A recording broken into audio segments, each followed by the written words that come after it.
ഇന്ന് മാർച്ച് 6 സഹോദരൻ അയ്യപ്പൻ സ്മൃതി ദിനം. കേരളത്തിലെ സാമൂഹിക പരിഷ്കർത്താക്കളിൽ മുൻനിര നായകൻ. ഒരു ജാതി, ഒരു മതം, ഒരു ദൈവം മനുഷ്യന് എന്ന ശ്രീനാരായണ ഗുരുദേവന്റെ ആപ്തവാക്യങ്ങളെ സാക്ഷാത്കരിക്കാൻ ശ്രമിച്ച മഹത് വ്യക്തി.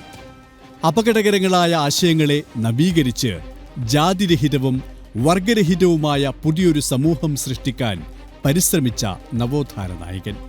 എറണാകുളത്തെ വൈപ്പിൻ ദ്വീപിലെ ചെറായിയിൽ കുമ്പളത്ത് പറമ്പിൽ എന്ന പുരാതന കുടുംബത്തിൽ കൊച്ചാപ്പു വൈദ്യന്റെയും ഉണ്ണൂലിയുടെയും മകനായി ജനനം.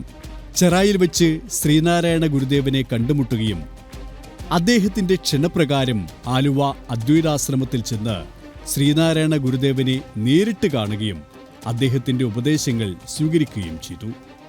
തിരുവനന്തപുരത്തെ പഠനകാലത്താണ് മഹാകവി കുമാരനാശാനുമായി സഹോദരൻ അയ്യപ്പൻ സൗഹൃദത്തിലാകുന്നത്. BA പാസ്സായ ശേഷം ചെറായിൽ തന്നെയുള്ള യൂണിയൻ സ്കൂളിൽ അധ്യാപകനായി. ശ്രീനാരായണ ഗുരുദേവന്റെ മനുഷ്യദർശനത്തെ ശാസ്ത്രീയമായും യുക്തിചിന്തയുടെയും അടിസ്ഥാനത്തിൽ വിപുലീകരിച്ച് രാഷ്ട്രീയ പ്രയോഗമാക്കി മാറ്റുകയായിരുന്നു സഹോദരൻ അയ്യപ്പൻ. ഈഴവ സമുദായത്തിൽ ജനിച്ച അദ്ദേഹം തൊട്ടുകൂടാത്തവരായി അവഗണിക്കപ്പെട്ടിരുന്ന ദളിതരെ ചേർത്ത് മിശ്രഭോജനം നടത്തി വിപ്ലവകരമായൊരു സമരമാർഗത്തിനും തുടക്കം കുറിച്ചു.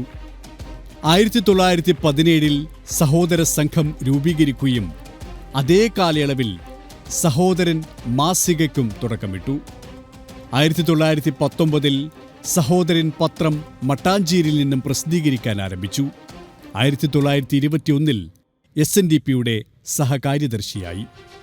അസംഘടിത തൊഴിലാളി വർഗത്തെ സംഘടിപ്പിച്ച് 1928 സഹോദരൻ അയ്യപ്പൻ ട്രേഡ് യൂണിയൻ രംഗത്തേക്കും കടന്നുവന്നു.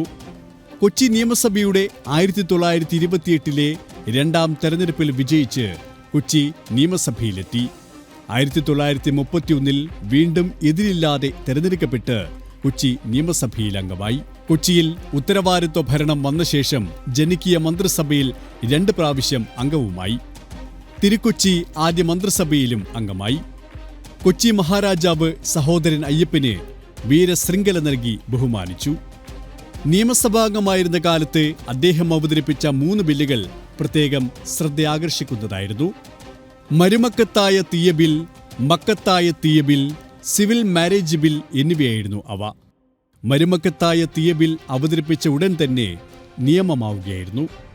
അന്നത്തെ ആഭ്യന്തര വകുപ്പ് മന്ത്രിയായിരുന്ന TK നായരുടെ തൊഴിലാളി വിരുദ്ധ നിലപാടിൽ പ്രതിഷേധിച്ച് സഹോദരൻ അയ്യപ്പൻ മന്ത്രിസഭയിൽ നിന്നും രാജിവെച്ചു.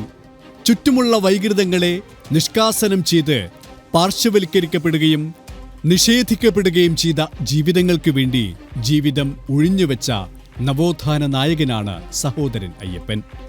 1968 മാർച്ച് 6 78-ാം വയസ്സിൽ ഈ ലോകത്തോട് വിട പറഞ്ഞു. അദ്ദേഹത്തിന്റെ ഓർമ്മകൾക്ക് മുൻപിൽ ശതകോടി പ്രണാമം.